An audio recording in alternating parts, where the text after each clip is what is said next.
الله من الشيطان الرجيم. بسم الله الرحمن الرحيم. سورة الغاشیه په اولنی آیت کې د قیامت ذکرو په دې صفت سره چې دا په هر څیز باندې حاوی کیږي، په هر څیز باندې به غالب کیږي، هر یو څیز به راپټي. او خبره کړې و په حدیث الغاشیه سره. په دې کې د خبرې طرف ته اشاره ده چې انسان له هر ټیم او په هر وخت کې د دې خبرې تجدید پکار دی. دا خبره ځان ته را یادول پکار دي چې یو ورځ را روانه ده داسې چې د دې دنیا د نظام به رانغښتلی کېږي او په هغې باندې به زموږ سره حساب کتاب کېږي، چې مونږ دغه ورځ ځان ته را یادو. په دویم نمبر آیت کې د هغه خلقو ذکر کړو چې کم د دغه ورځې د ناکامۍ سره مخ کیدونکي دي، او د هغې بیان کړو په وجوه یومئذ خاشعه سره. داسې مخونه به چې هغه به ذلیلې. دا خاشعه د خشوع نه ده، په اصل کې د خپل عاجزۍ د خپل ذلت اظهار ته ویلی کېږي. او په دې ځای کې وجوه ته ذلیله نه دی ویلي بلکې خاشعه ویلی دي. نو په دې کې اشاره ده دې خبرې طرف ته چې دې خلقو کم وخت چې د خشوع و، کم وخت چې د عاجزۍ د اظهار و، نو هغه وخت کې عاجزي نه ده کړې. نو دلته د قیامت په ورځ باندې به دیو مجبوره کړی شي عاجزۍ ته، دیو به ذلیله کړی شي. الله دې زموږ حفاظت وکړي. دا خشوع په هغه وخت کې پکار دی چې کم وخت د دې د فائدې دی، او هغه دی د مرګ نه مخکې په دنیا کې د خپل خشوع د خپل عاجزۍ اظهار کول او الله رب العزت ته خپل ځان سپارل. دغه شان بیا په آیت نمبر 3 کې د دې خبرې بیانو چې دې خلقو په دنیا کې ښه ستړي کړي دي، ښه ځان ستړی کړی دی، عاملة ناصبه، ښه عملونه کړي دي، منډې تړې وهلې دي، خو هغه عملونه هېڅ په کار نه دي راغلي. نو په دې وجه باندې د دې ستړي په قیامت په ورځ باندې به ښه ظاهري. لکه څنګه چې یو سړی په یو مقصد باندې لګیا مهنت کوي او مقصد حاصل نشي، نو د دغه ستړي دوجند شي، بیا دغه ستړي ختمیږي نه. او که چېرته مقصد حاصل شي ورته، نو که هر څومره دی ستړی شوي هغه ستړي تېر شي. نو د قیامت په ورځ باندې به د دې خلقو دا ستړي دا به د هېڅ سره سمه نه وي. نو معلومیږي چې دا چې صرف او صرف عمل کول نه دي، بلکې عمل په اخلاص سره او په اتباع د سنت سره کول دي، او په هغې کې قبولیت شرط دی چې مونږه د عملونو د اخلاص سره د کولو اهتمام کو، او په هغې کې د هیڅ قسم د شرک شایبه نه میلاو. دویم قسم خلقو ذکر وجوه یومئذ ناعمه.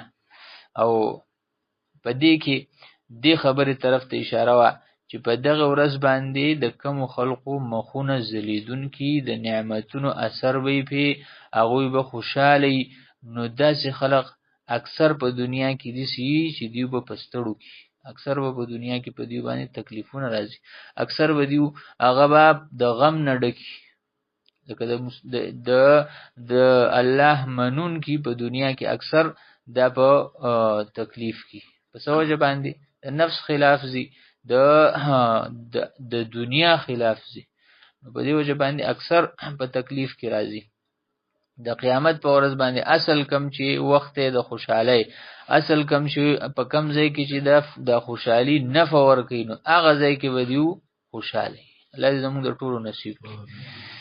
فی جنة عالیه، د جنتونو دا صفت ذکر کړی دی چې دا به اوچتي، لوی په اوچتو په دنګو ځایونو باندې. په دې وجه باندې چې د باغونو حسن دا نور سیوا کېږي چې کله دا په اوچت ځای باندې، چې لکه په غره په سر کې څومره باغونه لکه زیات تر په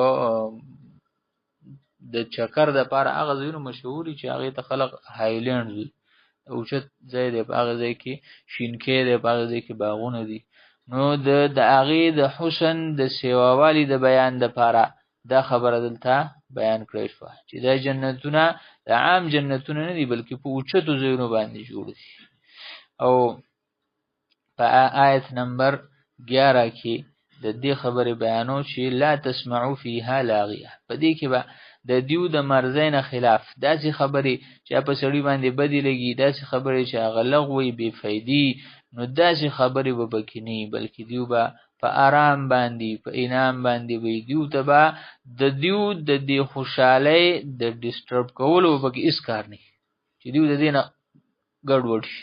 داسې خبرې پکې راشي، مخې ته جنګ جګړې راشي، کنځل وینا راشي، بدې ردې ویل پکې راشي، دا به پکې نه.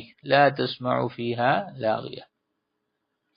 دغه شان په آیت نمبر 13 کې د دې د هغه نعمتونو چې کوم په جنتیانو ته به میلاوي، په هغې کې د یو نعمت ذکر کړو، فیها سرور مرفوعه، په دې کې به دیو دپاره تختونه لګېدلي داسې تختونه چې به اوچت کړی شوي، او په دې کې د دې نعمت بیان دی چې انسان څومره خپل مملوکه څیز ته ګوري دومره زیات خوشحالیږي. نو په دې وجه باندې د دیو دپاره به الله رب العزت تختونه موچت جوړ کړي، په دغه تختونو باندې به ناست وي، نو چې ده ته الله څه ورکړي دي دا به ټول ګیر چاپېره دی ایني هغې طرف ته به ګوري، نو د دغې به ځان له خپله خوشحالي، د دغه به ځان له خپل نعمت فیها سرور مرفوعه. په دې سره به د جنتیانو د خوشحالۍ سامان کیږي. هغه شان په آیت نمبر 17 نه بیا د الله د قدرتونو کې د غور او فکر دعوتو افلا ينظرون سره، او پکار ده چې انسان د الله په قدرتونو کې غور او فکر وکړي. دغه قرآن وی هغه خلق دا اولو الالباب دی، عقل مند دی، چې کوم خلق د الله په مخلوقاتو کې هغه غور او فکر کوي.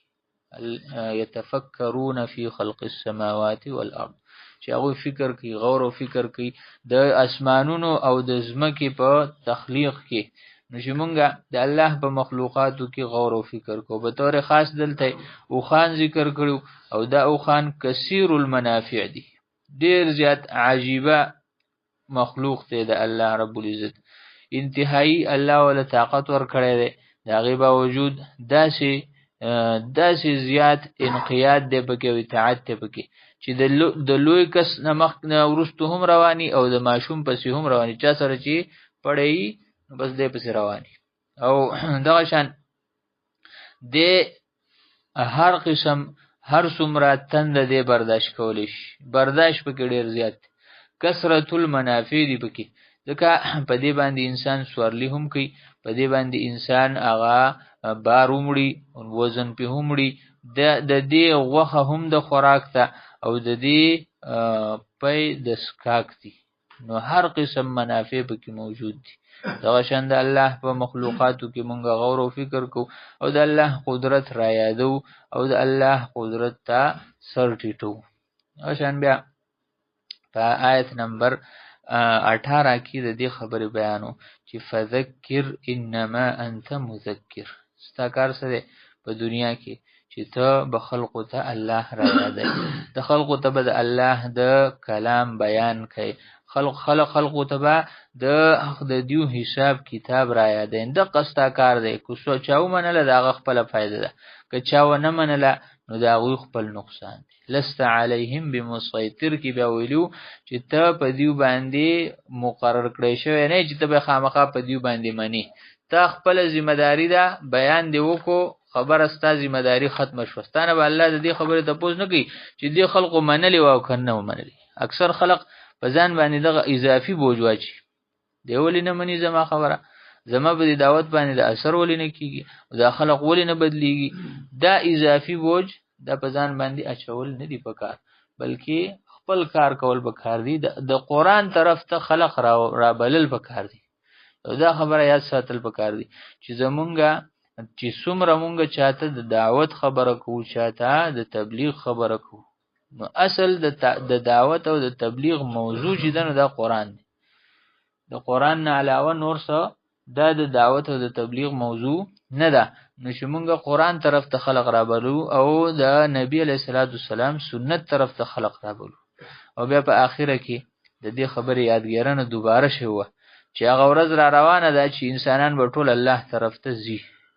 ان الینا ایابهم، یقینا زمونږ طرف ته د دیو رجوع ده او بیا به په مونږ باندې د دیو حساب کتاب نو چې مونږ خپل حساب کتاب را یادو د الله نه د خپل ګناهونو معافي غواړو په دې دنیا کې د الله سره خپل حساب صفا کو د الله باندې خپل ګناهونه معاف کو د هغه مغفرت طلب کو چې د هغه ورځې د حساب نه خلاص شو الله دې زمونږه د ټول عمل کول نصیب کړي